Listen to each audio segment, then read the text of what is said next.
The Blue Mountains. There was once a Scotsman and an Englishman and an Irishman serving in the army together, who took it into their heads to run away on the first opportunity they could get. The chance came and they took it.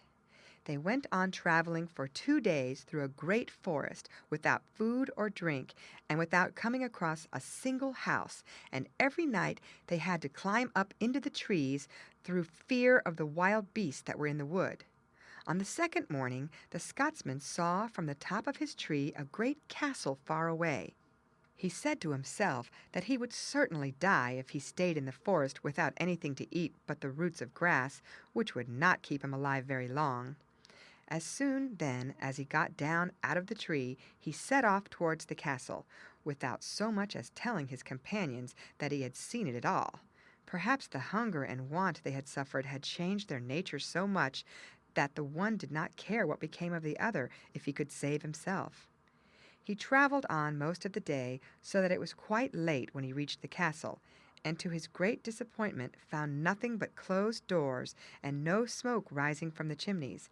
He thought there was nothing for it but to die after all, but had lain down beside the wall when he heard a window being opened high above him. At this he looked up and saw the most beautiful woman he had ever set eyes on. "Oh, it is fortune that has sent you to me," he said. "It is indeed," said she. "What are you in need of, or what has sent you here?" "Necessity," said he. "I am dying for want of food and drink." "Come inside, then," she said. "There is plenty of both here." Accordingly, he went into where she was, and she opened a large room for him, where he saw a number of men lying asleep. She then set food before him, and after that showed him to the room where the others were. He lay down on one of the beds and fell sound asleep. And now we must go back to the two that he left behind him in the wood. When nightfall and the time of the wild beasts came upon these, the Englishman happened to climb up into the very same tree on which the Scotsman was when he got a sight of the castle. And as soon as the day began to dawn, and the Englishman looked to the 4 quarters of heaven, what did he see but the castle too? Off he went without saying a word to the Irishman, and everything happened to him just as it had done to the Scotsman. The poor Irishman was now left all alone, and did not know where the others had gone to, so he just stayed where he was, very sad and miserable. When night came, he climbed up into the same tree as the Englishman had been on the night before. As soon as day came, he also saw the castle, and set out towards it. But when he reached it, he could see no signs of fire or living being about it. Before long, however, he heard the window opened above his head, looked up, and beheld the most beautiful woman he had ever seen. He asked if she would give him food and drink, and she answered kindly and heartily that she would, if he would only come inside. This he did very willingly, and she set before him food and drink that he had never seen the like of before. In the room there was a bed, with diamond rings hanging at every loop of the curtains, and everything that was in the room besides astonished him so much that he actually forgot that he was hungry. When she saw that he was not eating at all, she asked him what he wanted yet, to which he replied that he would neither eat nor drink until he knew who she was, or where she came from, or who had put her there. "I shall tell you that," said she. "I am an enchanted princess, and my father has promised that the man who releases me from the spell shall have the third of his kingdom while he is alive, and the whole of it after he is dead, and marry me as well.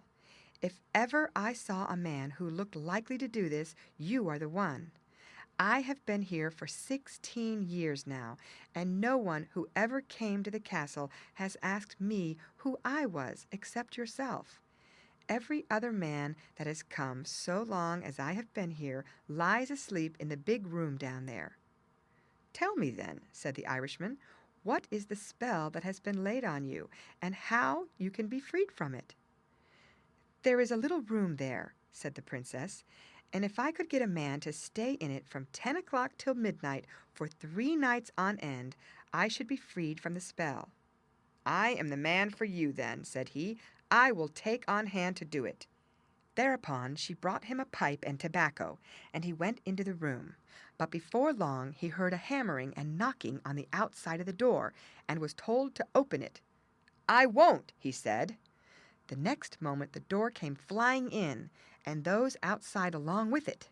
They knocked him down and kicked him, and knelt on his body till it came to midnight, but as soon as the cock crew they all disappeared. The Irishman was little more than alive by this time. As soon as daylight appeared, the princess came, and found him lying full length on the floor, unable to speak a word. She took a bottle, rubbed him from head to foot with something from it, and thereupon he was as sound as ever. But after what he had got that night, he was very unwilling to try it a second time. The princess, however, entreated him to stay, saying that the next night would not be so bad, and in the end he gave in and stayed. When it was getting near midnight, he heard them ordering him to open the door, and there were the three of them for every one there had been the previous evening. He did not make the slightest movement to go out to them or to open the door, but before long they broke it up, and were in on top of him. They laid hold of him and kept throwing him between them, up to the ceiling or jumping above him, until the cock crew, when they all disappeared. When day came, the princess went to the room to see if he was still alive, and taking the bottle, put it to his nostrils, which soon brought him to himself. The first thing he said then was that he was a fool to go on getting himself killed for anyone he ever saw, and was determined to be off, and stay there no longer. When the princess learned his intention, she entreated him to stay, reminding him that another night would free her from the spell. "Besides," she said, "if there is a single spark of life in you when the day comes, the stuff that is in this bottle will make you as sound as ever you were." With all this the Irishman decided to stay, but that night there were three at him for every one that was there the 2 nights before, and it looked very unlikely that he would be alive in the morning after all that he got. When morning dawned and the princess came to see if he was still alive, she found him lying on the floor as if dead. She tried to see if there was breath in him, but could not quite make it out. Then she put her hand on his pulse and found a faint movement in it. Accordingly, she poured what was in the bottle on him, and before long he rose up on his feet, and was as well as ever he was. So that business was finished, and the princess was freed from the spell. The princess then told the Irishman that she must go away for the present, but would return for him in a few days in a carriage drawn by 4 gray horses. He told her to be easy, and not speak like that to him. "I have paid dear for you for the last 3 nights," he said. "If I have to part with you now—" But in the twinkling of an eye she had disappeared. He did not know what to do with himself when he saw that she was gone. But before she went, she had given him a little rod, with which he could, when he pleased, waken the men who had been sleeping there, some of them for 16 years. After being thus left alone, he went in and stretched himself on 3 chairs that were in the room, when what does he see coming in at the door but a little fair-haired lad. "Where did you come from, my lad?" said the Englishman. "I came to make ready your food for you," said he. "Who told you to do that?" said the Irishman. "My mistress," answered the lad, "the princess that was under the spell and is now free." By this the Irishman knew that she had sent the lad to wait on him. The lad also told him that the mistress wished him to be ready next morning at 9 o'clock, when she would come for him with the carriage as she had promised. He was greatly pleased at this, and next morning, when the time was drawing near, went out into the garden. But the little fair-haired lad took a big pin out of his pocket and stuck it into the back of the Irishman's coat without his noticing it, whereupon he fell sound asleep. Before long the princess came with the carriage and 4 horses, and asked the lad whether his master was awake. He said that he wasn't. "It is bad for him," said she. "When the night is not long enough for him to sleep, tell him that if he doesn't meet me at this time tomorrow, it is not likely that he will ever see me again all his life." As soon as she was gone, the lad took the pin out of the master's coat, who had instantly awoke. The first word he said to the lad was, "Have you seen her?" "Yes," said he, "and she bade me tell you that if you don't meet her at 9 o'clock tomorrow, you will never see her again." He was very sorry when he heard this, and could not understand why the sleep should have fallen upon him just when she was coming. He decided, however, to go early to bed that night in order to rise in time next morning, and so he did. When it was getting near 9 o'clock, he went out to the garden to wait till she came, and the fair-haired lad along with him. But as soon as the lad got the chance, he stuck the pin into his master's coat again, and he fell asleep as before. Precisely at 9 o'clock came the princess in the carriage with 4 horses, and asked the lad if his master had got up yet, but he said no, he was asleep, just as he was the day before. "Dear, dear," said the princess, "I am sorry for him. Was the sleep he had last night not enough for him? Tell him that he will never see me here again, and here is a sword that you will give him in my name, and my blessing along with it." With this she went off, and as soon as she had gone, the lad took the pin out of his master's coat. He woke instantly, and the first word he said was, "Have you seen her?" The lad said that he had, and there was the sword she had left for him. The Irishman was ready to kill the lad out of sheer vexation, but when he gave a glance over his shoulder, not a trace of the fair-haired lad was left. Being thus left all alone, he thought of going into the room where all the men were lying asleep, and there among the rest he found his 2 comrades, who had deserted along with him. Then he remembered what the princess had told him, that he had only to touch them with the rod she had given him, and they would all awake. And the first he touched were his own comrades. They started to their feet at once, and he gave them as much silver and gold as they could carry when they went away. There was plenty to do before he got all the others wakened, for the 2 doors of the castle were crowded with them all the day long. The loss of the princess, however, kept rankling in his mind day and night, till finally he thought he would go about the world to see if he could find anyone to give him news of her. So he took the best horse in the stable and set out. 3 years he spent traveling through forests and wildernesses, but could find no one able to tell him anything of the princess. At last he fell into so great despair that he thought he would put an end to his own life, and for this purpose laid hold of the sword that she had given him by the hands of the fair-haired lad. But on drawing it from his sheath, he noticed that there was some writing on the side of the blade. He looked at this and read there, "You will find me in the Blue Mountains." This made him take heart again, and he gave up the idea of killing himself, thinking that he would go on in hope of meeting someone who could tell him where the Blue Mountains were. After he had gone a long way without thinking where he was going, he saw at last a light far away, and made straight for it. On reaching it, he found it came from a little house, and as soon as the man inside heard the noise of the horses' feet, he came out to see who was there. Seeing a stranger on horseback, he asked what brought him there, and where he was going. "I have lived here," said he, "for 300 years, and all that time I have not seen a single human being but yourself."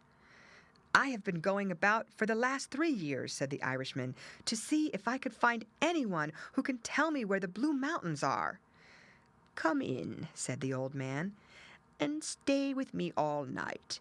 I have a book which contains the history of the world, which I shall go through tonight, and if there is such a place as the Blue Mountains in it, we shall find it out." The Irishman stayed there all night, and as soon as morning came, rose to go. The old man said he had not gone to sleep all night for going through the book, but there was not a word about the Blue Mountains in it. "But I'll tell you what," he said, "if there is such a place on earth at all, I have a brother who lives 900 miles from here, and he is sure to know where they are, if anyone in this world does." The Irishman answered that he could never go these 900 miles, for his horse was giving in already. "That doesn't matter," said the old man. "I can do better than that. I have only to blow my whistle, and you will be at my brother's house before nightfall." So he blew the whistle, and the Irishman did not know where on earth he was until he found himself at the other old man's door, who also told him that it was 300 years since he had seen anyone, and asked him where he was going.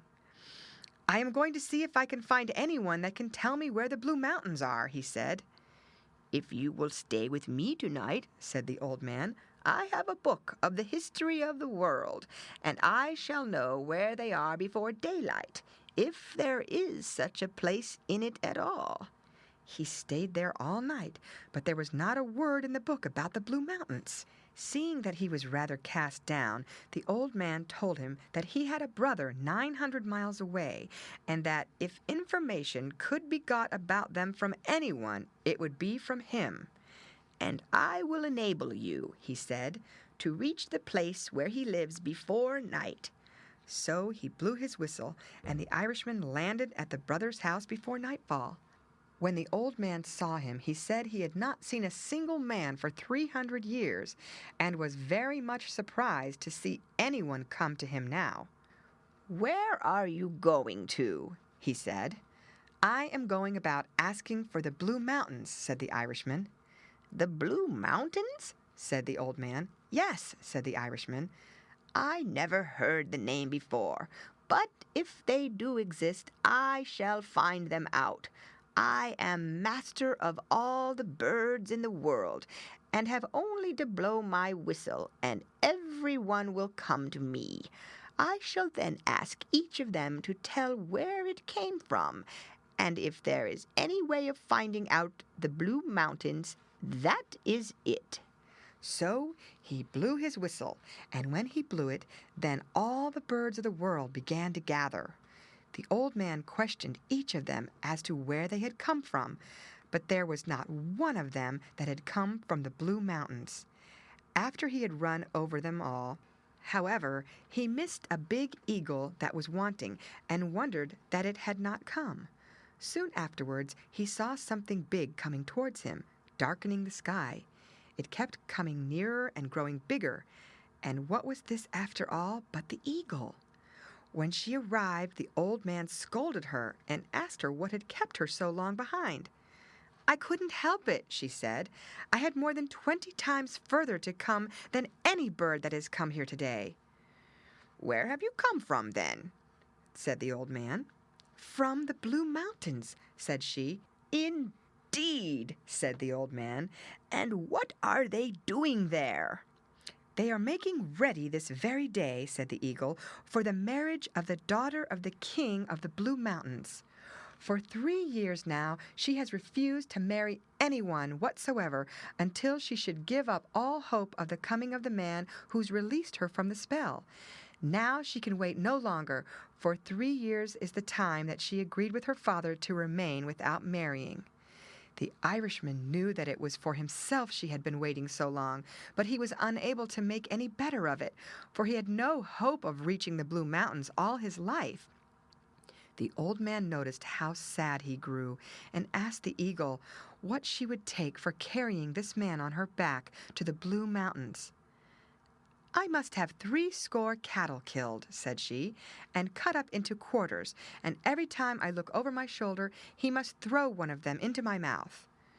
As soon as the Irishman and the old man heard her demand, they went out hunting, and before evening they had killed 80 cattle. They made quarters of them, as the eagle told them, and then the old man asked her to lie down, till they would get it all heaped up on her back. First of all, though, they had to get a ladder of 14 steps to enable them to get on to the eagle's back, and there they piled up the meat as well as they could. Then the old man told the Irishman to mount, and remember to throw a quarter of beef to her every time she looked round. He went up, and the old man gave the eagle the word to be off, which she instantly obeyed, and every time she turned her head the Irishman threw a quarter of beef into her mouth. As they came near the borders of the kingdom of the Blue Mountains, however, the beef was done, and when the eagle looked over her shoulder, what was the Irishman at but throwing the stone between her tail and her neck?